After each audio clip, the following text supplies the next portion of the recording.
Il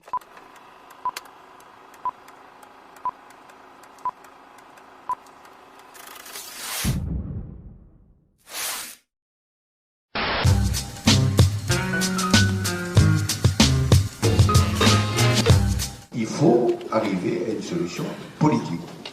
Mais il faut faire preuve d'une énorme détermination, de pression, notamment sur les Russes. Je ne sais pas si vous avez vu, mais j'ai fait une déclaration aujourd'hui. M. Bachar al-Assad avait accepté, et les Russes avec lui, de sortir les armes chimiques. Parce que la France avait menacé. 5%. Mais il devait sortir 100% des armes chimiques aujourd'hui. Ils en ont sorti 5%. Donc il faut faire pression. L'opinion publique internationale, nous, l'ONU, etc. Et ça ne veut pas dire que ce soit facile, ça ne veut pas dire qu'on va y arriver demain, mais la diplomatie, épaulée par la France, c'est aussi cela, c'est-à-dire essayer de prendre la position la plus juste possible, et à partir de là, en nouant des alliances, pousser dans cette direction-là. On va prendre une dernière question. Bonjour Monsieur Fabius. Où êtes-vous ? Ici Jonathan, je suis journaliste indépendant pour l'agence Infolibre. J'aimerais vous poser une question concernant l'attaque chimique qui a eu lieu en août dernier en Syrie. La France s'est illustrée par son empressement de condamner cette attaque et de l'attribuer à Bachar al-Assad. Aujourd'hui, donc c'était le 14 janvier 2014, une étude sortie au MIT du Massachusetts par M. Lloyd et M. Postol affirme que Bachar al-Assad n'était pas à l'origine de cette attaque chimique.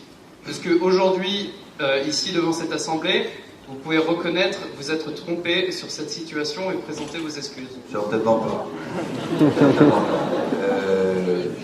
Fabius n'est pas en cause. Il y a eu une enquête des Nations Unies qui ont diligenté beaucoup d'experts qui ont établi de la façon la plus ferme qu'il y avait eu un massacre chimique et que ce massacre chimique trouvait son origine dans les rangs du régime. Mais il y a toujours des gens pour contester l'évidence.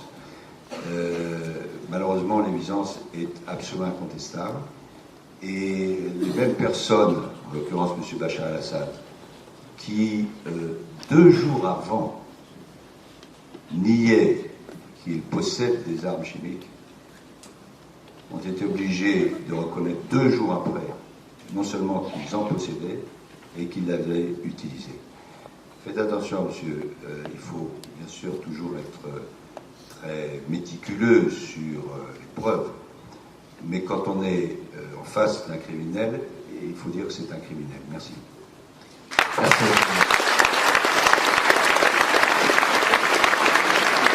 C'est la fin de ce débat.